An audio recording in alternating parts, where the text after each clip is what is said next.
Welcome everyone. In this lecture, we are going to see the differential amplifier with two operational op-amps. As seen in the circuit diagram, we can see that there are two input signals we have provided Vx and Vy to the respective operational amplifiers A2 and A1. So this is the differential amplifier with two op-amps. When we are looking towards the circuit, we can see that the first stage is the non-inverting amplifier and the second one is the differential amplifier, which will have two inputs. One is Vx input given to non-inverting input terminal and other is the Vz input, which is the output of the first op-amp A1. So this is the differential amplifier having two input signals Vx and Vz. Both the circuits are having unequal gains. So to find out the overall gain of the circuit, first of all we have to find out the gain of the first stage and then find out the gain of the last stage and then go for the overall gain of the circuit. So when we consider the first stage of the circuit, which is the operational amplifier A1, so the voltage gain for this A1, we can find output voltage equation first. So the output voltage is Vz and Vz is given as we can see that with V of y only we are considering one of the input signal here, and at that time Vx is equal to 0, or if we simply consider about the first stage, V of y is the input, then circuit will behave as a non-inverting amplifier, and we know that for non-inverting amplifier output voltage is 1 plus Rf by R1 into input voltage V1, whatever we have provided to the non-inverting input terminal. In this circuit, feedback resistor is R3 and this resistor is R2. So the equation for output voltage Vz is equal to 1 plus Rf by R1, in that it is R3 by R2. So and input voltage is V of y. So this is the output voltage of the first stage. Now we have to find out the output voltage of the second op-amp, and for this we have to use the superposition theorem because this will have two input signals, one is Vx and another is Vz. For that purpose we have to go for the superposition theorem. So from this superposition theorem we have to obtain the output voltage equation. So initially consider that the first signal is present, that is V of x is present. At that time V of y input voltage is equal to 0. If V of y input voltage is 0, this means that the first stage will have 0 input voltage. So obviously its output Vz must be is equal to 0. So what is our consideration here is, first only V of x signal is present and V of y is equal to 0, and because of which Vz is also is equal to 0. So that for the second stage, now there is only one input signal given to the non-inverting input terminal, which is Vx. As Vz is equal to 0, this is directly connected to 0 potential. So again we can say that this second stage will also operate in the non-inverting configuration. So only one input signal is present. So that op-amp is in non-inverting configuration, we can write the equation for this as output voltage V0, and that is because of X input signal is equal to 1 plus what is the feedback resistor Rf, and this is R1 into input voltage Vx, and the condition is V of y is equal to 0, and because of which Vz is equal to 0. So the first we can write this one as equation number 2. Now consider that V of y is present and the voltage V of x is equal to 0. We know that when V of y is present, output voltage of first stage is Vz, and that is equal to 1 plus R3 by R2 into V of y. So this will act as input to the second stage. So for the second stage we can write output voltage V0y, that is output voltage because of y is, if this is present here and V of x is equal to 0, we can say that in the circuit input is given to inverting input terminal, okay, and the non-inverting input terminal is connected to ground. If input is given to inverting input terminal, this configuration is in inverting configuration, or we can write that op amp is in inverting mode, inverting configuration, and for which we can write the output voltage equation as minus Rf divided by R1 into input voltage. What is input? Vz. Okay, so we know that what is the value of Vz. Substitute this.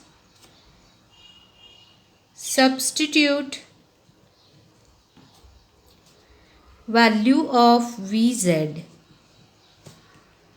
in equation of output voltage because of V of y.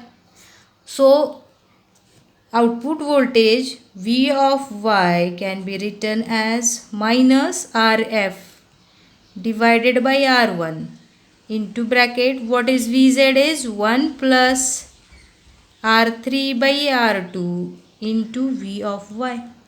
Okay, so now this is the output voltage. Make this one as equation number 4. Finally, we want to write the output voltage of the second stage V0. So by superposition theorem,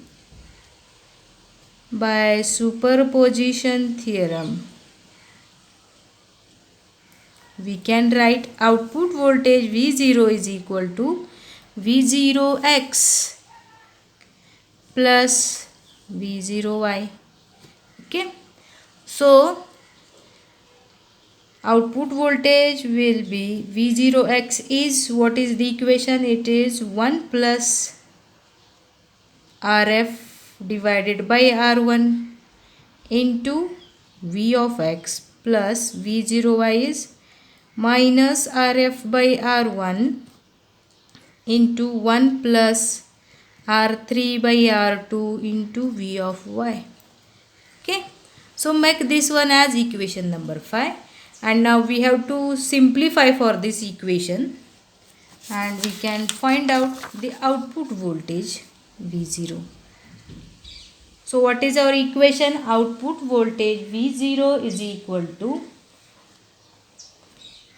take out negative equation first, minus Rf by R1 into bracket 1 plus R3 by R2 into V of y plus 1 plus Rf by R1 into V of x. Okay. Since we have also seen in the equation, the circuit diagram, that R1 is equal to R3 and Rf is equal to R2. Therefore, output voltage V0 is equal to 1 plus, we can substitute here for R3 is equal to R1. It is, for minus Rf by R1, it can be written as it is minus Rf by R1. We will write here V0 is equal to minus Rf divided by R1 into bracket 1 plus R3 is R1 and R2 is equal to Rf into V of y plus 1 plus 1 plus Rf divided by R1 into V of x. Okay, so that now V0 can be written as, rearrange the equation, minus Rf by R1. When we are making its denominator common, it is Rf plus R1 divided by Rf into V of y plus, again you can solve for this or you can make it as it is. So it will be 1 plus Rf divided by R1 into V of x. We keep this equation as it is. After solving for this Rf and numerator Rf will cancel out each other, and we can write equation as this R1 take inside. So it is minus outside RF plus R1 divided by R1 into V of y plus 1 plus RF divided by R1 into V of x. Okay, so that this is nothing but 1 plus RF by R1. When we solve it, it is 1 plus RF divided by R1 into V of y plus 1 plus RF by R1 into V of x. So the common factor is 1 plus RF divided by R1, and what is remaining is Vx is positive and V of y is negative, into bracket Vx minus Vy. This is the output voltage. Or for V of x minus V of y, this can be written as Vxy. 1 plus Rf divided by R1 into Vxy, where we can write Vx minus Vy is equal to Vxy. Okay, so that if this is the condition, now we can write the gain of the differential amplifier, and that is gain is differential voltage gain is output voltage divided by Vxy. Rearrange this equation is equal to what is remaining is 1 plus Rf by R1. So this is the required gain for differential amplifier when we have used the 2 op amp to design a differential amplifier, where two inputs, so we are finding out the difference between the two inputs Vx and Vi, and that difference will get amplified at the output. So that here for the differential amplifier, gain AD is equal to V0 by Vxy is equal to 1 plus Rf by R1. Gain equation of differential amplifier. This is with 2 op amp. We know that when we are designed a differential amplifier with 1 op amp, the gain equation we got is minus Rf by R1, which is equivalent to the gain of inverting amplifier. Here the gain is 1 plus Rf by R1, that is the gain of non-inverting amplifier. So when we have used two operational amplifiers, gain is equivalent to non-inverting amplifier of the op amp. The next parameter for this is we have to find out the input resistance of the differential amplifier. First we have find the gain. So the input resistance of differential amplifier. How we can define the input resistance? Input resistance is the resistance measured at either of the input terminal with other input terminal must be connected to ground. It means that when we are looking into the input terminal V of x, that is, we can go for the circuit diagram. First we will see here, that is, we want to find out the input resistance of differential amplifier. So as there are two input signals we have provided, Vx and V of y, we can measure input resistance to either of the input terminal. Either we are measuring into the input terminal of Vx signal source or to the V of y signal source. So when we are measuring, both of the input signals are given to the non-inverting input terminals of the op amp. So that we know that what is the input resistance of non-inverting amplifier. It means that if we want to find out the input resistance between the input terminal Vx is present and V of y is equal to 0, we can write equations and then find. We will take this for reference here.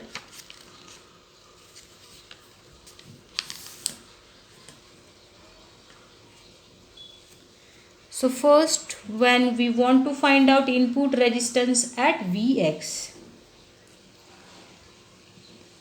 input resistance at input Vx, V of y is equal to 0. So if V of y is equal to 0, now op amp will be in V of y is equal to 0 means V of z is 0. So this op amp is in non-inverting configuration, and we know that for non-inverting configuration RIFX, as we are finding input at Vx terminal, this Vx, so RIFX can be written as it is input resistance of non-inverting amplifier. We can write here op amp is in non-inverting configuration. Non-inverting configuration. Therefore, input resistance is same as the input resistance of non-inverting op amp, and that is Ri into 1 plus A into B, where we know that what is A? A is open loop gain, B is gain of feedback circuit, gain of feedback circuit, which is in this case B is equal to R1 by R1 plus RF. Okay, so if this is our equation, if we have given the equation numbers, or make this one as 1 for input resistance 1, B is R1 by R1 plus RF in this case. Now, because of which your input resistance is Ri into 1 plus AB. Okay, now check out the input resistance at V of y. Input resistance at input V of y, where V of x is equal to 0. Okay, so when V of x is equal to 0, we have to consider V of y input signal source. We are looking into the input terminal of first op amp, which is the non-inverting input terminal again. For this op amp, input is given to non-inverting, so we are looking into the input terminal non-inverting, where again this is a non-inverting configuration, so therefore input resistance RIFY is equal to the similar to this Ri into 1 plus A into B, except that B is having different value. Now in this first stage of op amp, feedback resistor is R3 and this resistor is R2. So the value of B can be written as B is nothing but R2 divided by R2 plus R3. Okay, so this is the value of B, which is not equal to the value of B in the first case when we consider V of x as the input signal present and V of y is 0. So B is varying in both the cases. Therefore, we can write that RIFX is not equal to RIFY. Here both the input resistances RIFX is not equal to R of Fy. As this is our equation 2, we can go for equation 3 as the input resistance RIFX is not equal to the input resistance RIFY. So this is the drawback of the differential amplifier, and when we are going for the proper selection of components for both the RIFX and RIFY, we can make the much larger the input resistance. We can make very high input resistance in such type of amplifiers when we are selecting the proper values of R2 and R3, so that we can go for the very high input resistance of the circuit, so that that resistance will be larger than the source resistance, so the loading of the input sources will not occur. So this is the differential amplifier, for which we have seen the voltage gain equation, and that is AD is equal to V0 by Vxy is equal to 1 plus Rf by R1, and the another parameter that we have find here is the input resistances, and by observing the both equations we find that input resistance at both the input terminals is different. So this may go to the one of the drawback of the differential amplifier. but again there are some of the advantages of such type of differential amplifiers where we can use this one for number of other applications. So again we can go for the differential amplifier which can be designed with the more number of operational amplifiers, that is, as we have seen, one of the differential amplifier with one op amp, and this is the differential amplifier with two op amps. In the next lecture, we will see the differential amplifier that can be designed with the help of three operational amplifiers, and which will give us the more advantages than that of these two, or that will get advantages will get added up with these two configurations in the third configuration, which is differential amplifier with three op amps, and that can be again used for number of applications in industrial applications, for observing the physical quantity, and which will be useful for consumer applications and all these things. So we'll see next in next lecture differential amplifier with two op amp. Thank you.